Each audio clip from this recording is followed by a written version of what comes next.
That's my new baby hair. اول خطوة عشان نقدر نطلع شعر جديد هو ان احنا نستخدم حمام زيت يكون من براندات كويسة وتكون كمان نسب الزيوت اللي فيه صح.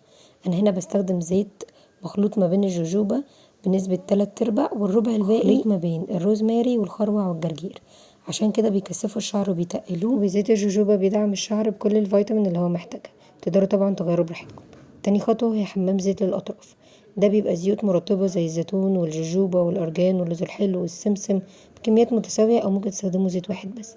بستخدم منه دروبس بسيطة جدا على كل الشعر وبطبطب كده وبميك شور ان الأطراف اتشبعت من الزيت بس مش بكمية كبيرة علشان شعرنا ما يزيتش. بعد كده بقى بتبقى الخطوة بتاعة تجليف الشعر.